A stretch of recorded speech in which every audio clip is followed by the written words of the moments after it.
What happens when a cornerstone of Orlando LGBTQ plus community has moved on?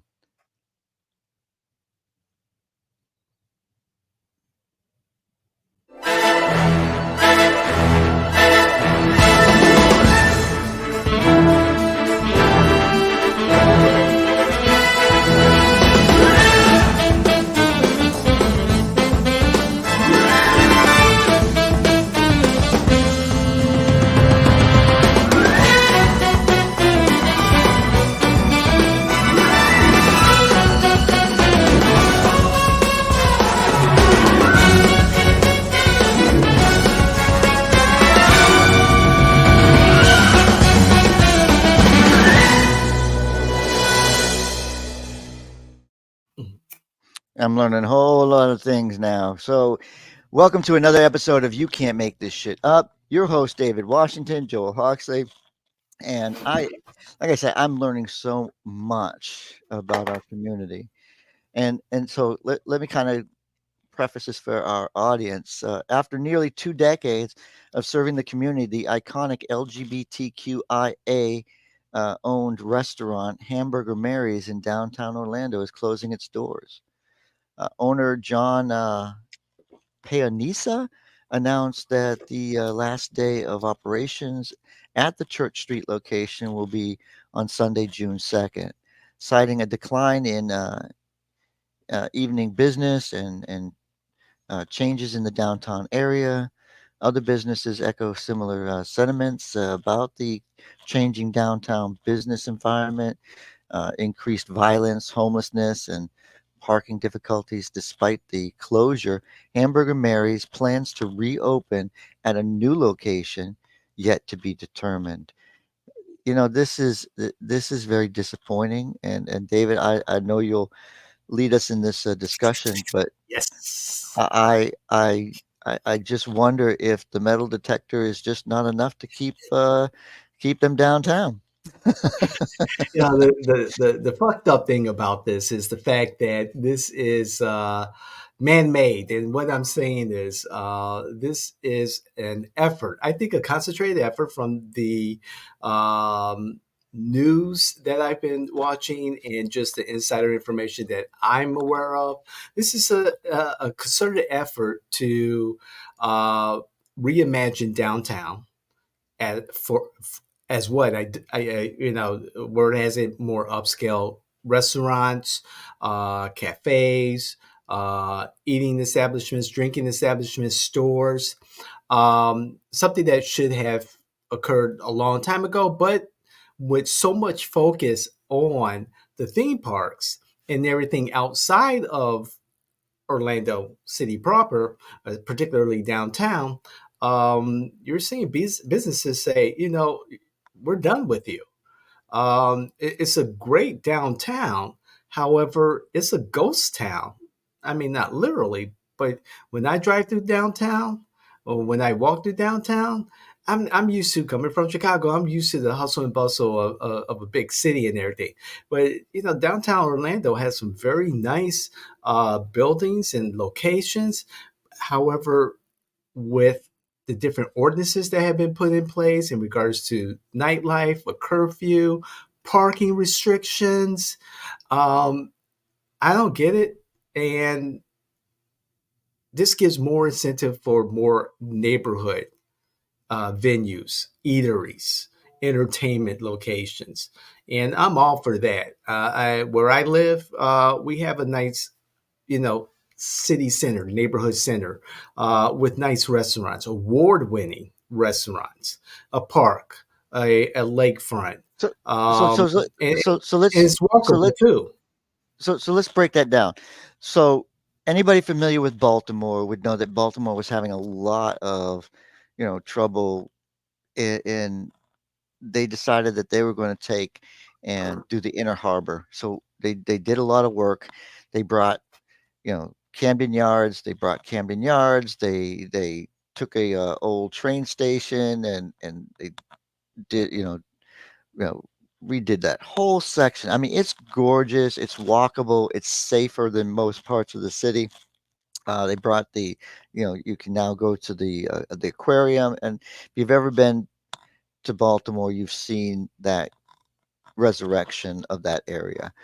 You have Cleveland. Cleveland's done a lot. They have Cleveland had a brand new stadium added. They've done a lot to improve their areas. So these are things that, Orlando is decades behind any Yeah, but other city in organizing and saying, this is the place that we want to focus. This is the place that we want to, you know, make our center. And we have Lake Eola, okay? But what have uh, we done? There's nothing there. I mean, you can have all these different events there, everything has to come in, but what are you doing to enhance places and supporting your local businesses? well, first of all, let's look at cities that are similar to Orlando in Florida. St. Augustine, maybe. I wouldn't say St. Pete, definitely not Tampa. And Orlando is a very sprawling area. However, let's just look at downtown, and Hmm. downtown could be so much more. First of all, pedestrian friendly. Second of all, the emphasis on the nightlife activity after 5, 6 o'clock. You mean you mean in a Just city doesn't that exist. you You mean in a know? city that rolls up its sidewalks at 10 o'clock, basically? Oh my God, You I have a can't believe. college you have a college you have a college, and the biggest thing that they say is, "We have a city sitting right here, and there's nothing to do down there." Right. I mean, and for downtown, uh, I feel for Well, you Hamburger move Mary. y I feel for Hamburger Mary, and Hamburger Mary, unfortunately, is leaving, and it's an institution, especially on Church Street. And unfortunately, now that Hamburger Mary's leaving, there's maybe a handful, if not maybe two or three restaurants that I've gone to on Church Street that I enjoyed, and there's nothing there anymore.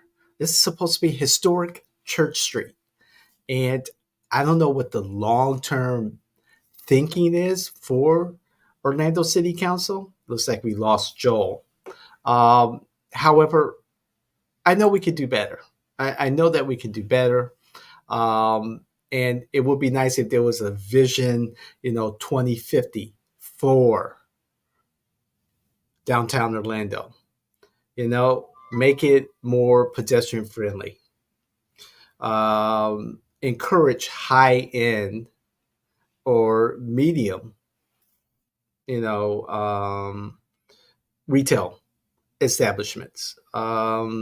We don't need any more fast food joints. We really don't, or concepts like that, or another Starbucks. We really don't. Encourage with all the money that the city of Orlando gives away to nonprofits and things like that. Encourage more innovative and creative businesses, residential living opportunities, commercial opportunities to downtown Orlando.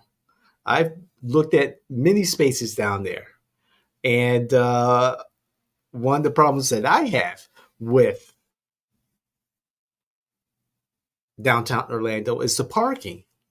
And these clowns at City Hall have made parking so prohibitive.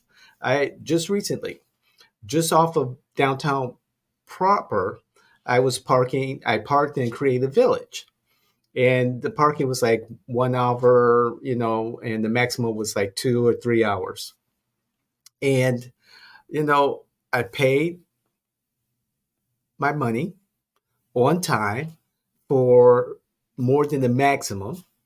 And then I come out, even though I had paid, and it said on the sign that you're good, I get a ticket. And so I go down to where you challenge, your tickets or pay your parking ticket. And I said, I paid. Here's my receipts, and here's the pictures and everything. And the nice lady um, at the parking office, Orlando parking office, said, "Well, you had to leave. and you have to move your car and then come back because you can only park for a certain amount of time because we don't want people who live in the apartment building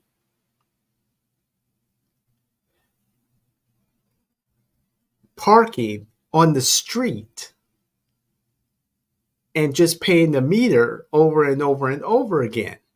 And I was like, I don't understand that. It just didn't make any sense to me. Do you want me to? So even though I paid, I can only pay for like 2 hours, and I can only go and stay there for 2 hours. I have to move my car to another location and pay again because you all don't want the people living in apartment buildings to sit and stay and leave their cars there, but still pay the meter. That was some stupid ass shit. I was like, are you kidding me? I paid the fee. It's like, I'm done. Why should I go and have a business meeting downtown? Why should I go and invest in parking in city and invest in a local business, have my business downtown when you've got stupid ass, parking ordinances and parking rules that are not posted that the average person doesn't know about. And that's the problem with, you know, Orlando. They just make things so cost prohibitive. It's like they don't want you to come downtown. They don't want you to enjoy the city. And that's my frustration. And I see the frustration with businesses like Hamburger Mary. And there's other businesses up and down Orange Avenue. They're like, we're done. Welcome back, Joel. A little fuzzy there. Yeah, we ever and yeah, I'm on my phone, so it's like Oh, it, I'm trying to get the connection as good as possible because Spectrum has gotten an outage in my area. But listen, I so sorry for this downtown business. I think this was prefaced by the fact that Ace Cafe, um, when they hmm. closed, like that's just a prime example of huge disappointment in the city because they had the car shows, they had the motorcycle uh, shows, they had all that going on, and they still maintain. And they were one of Joel, the few your places that audio still gave you free. your audio's real bad, No, I Joel. was bad. Well, we'll Yeah, continue to it's not coming through. finish one up. Well, Let's finish this baby up. we'll take this up another time when the power outage is is no longer. But just to wrap it up, please, we want to know how you feel about this. I mean, you know, the one time that I want to know your feelings about this, I really want to know because this is some crap, and it's unfortunate. Institution like Hamburger Mary's having to close shop. I've been there. Great food, great portions, and this is messed up. This is sad, and this is messed up. And great entertainment. Oh man, awesome, awesome. And we wish Hamburger Mary's well. Hey, we'll love to hear what you have to say. Again, let us know how you feel. Let us know what you think about this. Bring your facts. This time you can't bring your feelings. But Yes, you can. Joel is Wait, back. you No, I can want bring them your to bring their feelings listen. for You can this bring one. your feelings For on this this one. one. This On one you this can't one. because we're disappointed that we've Yeah. lost some very good places downtown Yeah. from Ace Cafe, now Hamburger Mary's. Where does it end, buddy? Be a buddy and get this fixed. So, like, share, and amused.